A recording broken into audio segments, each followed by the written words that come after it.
നമസ്കാരം. ഇന്ന് തിങ്കളാഴ്ചയും ഏപ്രിൽ 1 വളരെ വിശേഷപ്പെട്ടതായ ദിവസം. ഇന്ന് ഈ മാസം പുലരുമ്പോൾ ശുഭപ്രതീക്ഷകൾ നമ്മളിൽ വന്ന് ഭവിക്കുന്നതാണ്.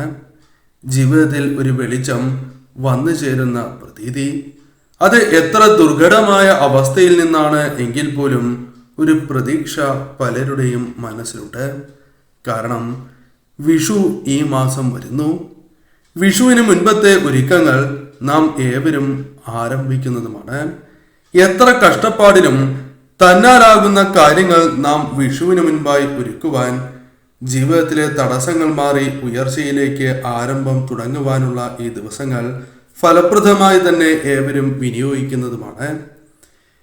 ഈ ശുഭമാസത്തിൽ ഇന്നേ ദിവസം വളരെ രഹസ്യമായ ഒരു കാര്യം നിങ്ങൾ ചെയ്യുകയാണ് എങ്കിൽ അത് പെട്ടെന്ന് ഫലം നൽകുവാൻ ഉതകുന്നതാണ്. ഇന്ന് ഏപ്രിൽ 1 മാത്രമല്ല, മറ്റ് ചില വിശേഷതകൾ കൂടി വരുന്ന ദിവസമാകുന്നു. ഈ ദിവസം ചില കാര്യങ്ങൾ നിങ്ങൾ ചെയ്യുകയാണ് എങ്കിൽ അത് പെട്ടെന്ന് ഫലം ലഭിക്കുന്നതിന് സഹായകരമാണ്. ഇതിന് അധികമൊന്നും ആവശ്യമില്ല. ഒരേ ഒരു നാണയം, 1 രൂപയുടെ ഒരു നാണയം മതി. ഇതിനാൽ ഏവരും ഈ ഒരു കാര്യം ചെയ്യുവാൻ പ്രത്യേകം ശ്രദ്ധിക്കുക. ഫലം ഉറപ്പ് തന്നെയാണ്. എന്നാൽ പൂർണ്ണമായ വിശ്വാസത്തോടെ മാത്രമേ ഈ കാര്യം ചെയ്യുവാൻ പാടൂ. അതല്ല എങ്കിൽ ഫലം ലഭിക്കണം എന്നില്ല. ഇന്നേ ദിവസം നടത്തുന്ന വിശേഷാൽ മാസാധ്യ പൂജയിൽ ഉൾപ്പെടുത്താൻ ആഗ്രഹിക്കുന്നവർ പേരും ജന്മനക്ഷത്രവും കമന്റ് ബോക്സിൽ രേഖപ്പെടുത്തുക. ആദ്യമായി നമുക്ക് ആവശ്യമായിട്ടുള്ളത് ഒരു നാണയമാണ്. 1 രൂപ നാണയമാണ് ആവശ്യമായി വരുന്നത്. 1 രൂപ നാണയം മാത്രം മതി എത്ര വലിയ ധനത്തെയും ജീവിതത്തിലേക്ക് ആകർഷിക്കുവാൻ. ജീവിതത്തിൽ പുതിയൊരു തുടക്കം, പോസിറ്റീവായ ഊർജം, ഭാഗ്യം എന്നിവ ഈ 1 രൂപ നാണയത്താൽ വന്നു ചേരുവാൻ സഹായകരമായി തീരും. എന്നാൽ ഈ നാണയം ശരിയായ രീതിയിൽ ഉപയോഗിക്കണം എന്ന് മാത്രം. നാം ഇന്ന് വൈകുന്നേരം വിളക്ക് തെളിയിക്കുന്നതായ അവസരത്തിൽ 1 രൂപ നാണയം കൂടി കയ്യിൽ കരുതുക. ശുദ്ധമായ ജലത്തിൽ ഈ നാണയം കഴുകി വൃത്തിയാക്കിയിരിക്കണം എന്ന കാര്യം ഓർക്കുക. വൃത്തിയായി തുടയ്ക്കുക. ഇനി ചില കാര്യങ്ങൾ കൂടി വൈകുന്നേരം വിളക്ക് കൊളുത്തുമ്പോൾ ശ്രദ്ധിക്കുക. ഇന്ന് രാത്രി 11:12 വരെ സപ്തമി തിഥിയാകുന്നു. കൃഷ്ണപക്ഷ സപ്തമി തിഥിയാണ്.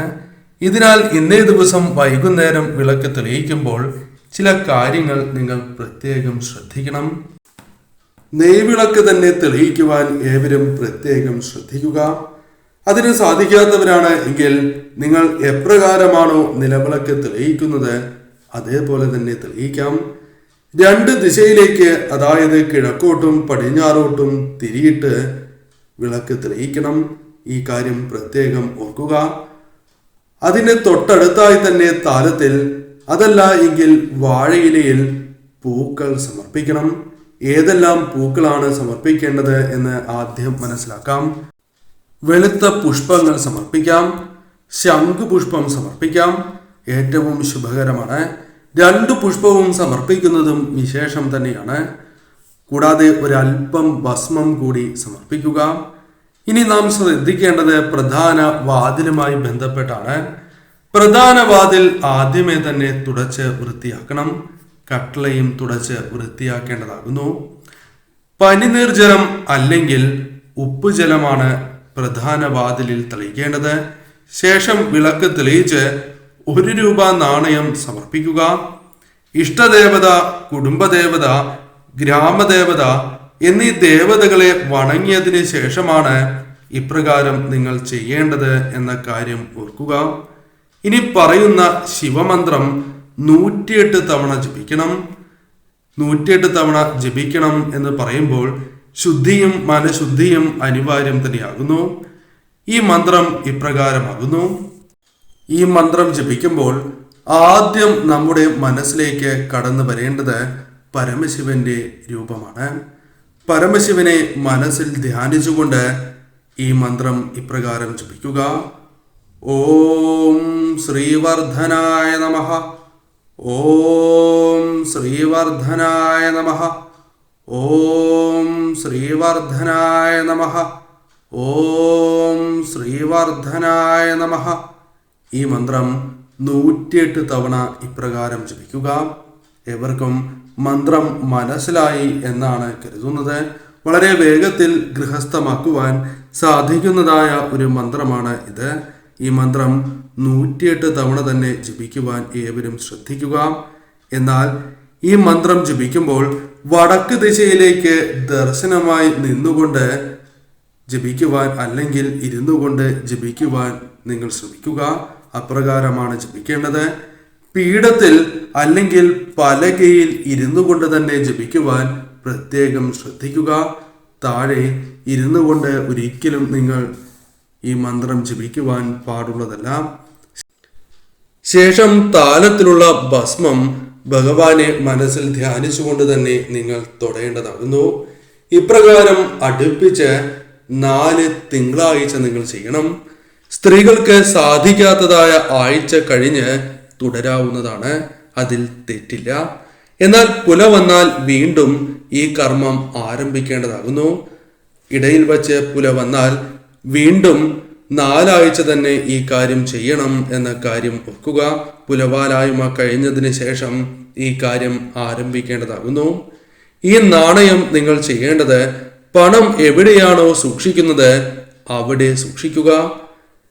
ഇപ്രകാരം സൂക്ഷിക്കുമ്പോൾ ചില കാര്യങ്ങൾ കൂടി നിങ്ങൾ ശ്രദ്ധിച്ചില്ല എങ്കിൽ നാം വയ്ക്കുന്നതിന് ഫലം ലഭിക്കണം എന്നില്ല. ആദ്യമേ അവിടെ നിങ്ങൾ വൃത്തിയായി സൂക്ഷിക്കണം. വൃത്തിയായി തന്നെ വയ്ക്കേണ്ടതാകുന്നു. ചെറിയ നോട്ടിന് മുകളിൽ വലിയ നോട്ട് വരുന്ന രീതിയിലാണ് സൂക്ഷിക്കേണ്ടത്. കൂടാതെ നാണയങ്ങൾ സെപ്പറേറ്റ് ആയി തന്നെ സൂക്ഷിക്കുവാൻ ഏവരും പ്രത്യേകം ശ്രദ്ധിക്കുക. മഞ്ഞ പട്ട് അല്ലെങ്കിൽ മഞ്ഞ തുണിയിൽ തന്നെ പണം സൂക്ഷിക്കുവാൻ പ്രത്യേകം ശ്രദ്ധിക്കുക. സർവ ഐശ്വര്യപ്രദമാണ്. അതിനാലാണ് ഇപ്രകാരം പറയുന്നത്. കൂടാതെ പണം സൂക്ഷിക്കുന്നതിന്റെ അടുത്തായി അല്പം ഉപ്പ് കൂടി സൂക്ഷിക്കുന്നത് ഏറ്റവും വിശേഷമാണ് എന്ന കാര്യവും ഓർക്കേണ്ടതായിട്ടുണ്ട്. ഇവിടെ വൃത്തിയായി തന്നെ നാം മുൻപ് പൂജ ചെയ്ത ആ നാണയം വയ്ക്കുക. എന്നാൽ ഈ നാണയം ഒരിക്കലും നിങ്ങൾ ചെലവാക്കുവാൻ പാടില്ല എന്ന കാര്യം പ്രത്യേകം ഓർക്കുക. 5-ാമത്തെ ആഴ്ച ഈ 4 നാണയങ്ങൾ, അതായത് 4 ആഴ്ച സമർപ്പിച്ച നാണയങ്ങൾ ശിവക്ഷേത്രത്തിൽ ദർശനം നടത്തുകയും ഭഗവാന്റെ വഞ്ചിയിൽ അഥവാ കാണിക്ക വഞ്ചിയിലോ അല്ലെങ്കിൽ ഭഗവാന്റെ നടക്കിലോ സമർപ്പിക്കുക. ഇന്നേ ദിവസം ചില വഴിപാടുകൾ കൂടി നിങ്ങൾ നടത്തേണ്ടതാണ്.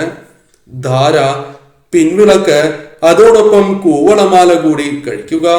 ഈ വഴിപാടുകൾ കൂടി ചെയ്യുവാൻ പ്രത്യേകം ഓർക്കേണ്ടതാകുന്നു. സാധിക്കുന്നവരാണ് എങ്കിൽ പായസം കൂടി വഴിപാടായി ചെയ്യേണ്ടതാകുന്നു. ഇപ്രകാരം നിങ്ങൾ ചെയ്യുകയാണ് എങ്കിൽ അത്ഭുതകരമായ രീതിയിൽ ധനവളർച്ച, പണം നിങ്ങൾക്ക് വന്നു ചേരും എന്നാണ് പറയുക. അത് ശരിയായ രീതിയിൽ പൂർണ്ണ വിശ്വാസത്തോടെ ചെയ്താൽ മാത്രമേ ഈ ഫലങ്ങൾ വന്നു ചേരൂ. ഒരിക്കലും നിങ്ങളുടെ ശ്രദ്ധ തെറ്റരുത് എന്ന കാര്യവും ഓർക്കുക. ഏകാഗ്രതയോടെ തന്നെ ഈ കർമ്മങ്ങൾ ചെയ്യുക. ഈ മാസത്തോടുകൂടി തന്നെ സകല ധനപരമായ പ്രശ്നങ്ങളും ജീവിതത്തിൽ നിന്നും അകലും. നിങ്ങളുടെ ജീവിതത്തിൽ വന്നു ചേരുന്ന പല ദോഷകരമായ ഫലങ്ങളും ഒഴിവാക്കുവാൻ നിങ്ങൾക്ക് സാധിക്കും. ജീവിതത്തിൽ നിങ്ങൾ ചെയ്യുന്നതായ പ്രവർത്തനങ്ങളിൽ നിന്നും ഇരട്ടി ഫലം തന്നെ വന്നു ചേരുവാൻ സഹായകരമാണ് ഇപ്രകാരം ചെയ്യുന്നത് എന്നുകൂടി മനസ്സിലാക്കുക. തീർച്ചയായും ഏവർക്കും ഈ കാര്യങ്ങൾ ചെയ്യുന്നതിലൂടെ ഉയർച്ച മാത്രമേ വന്നു ചേരൂ. ഭഗവാനെ മനസ്സിൽ ധ്യാനിച്ചുകൊണ്ട് ഓം നമഃശിവായ കമന്റ് ബോക്സിൽ രേഖപ്പെടുത്താൻ ശ്രമിക്കുക.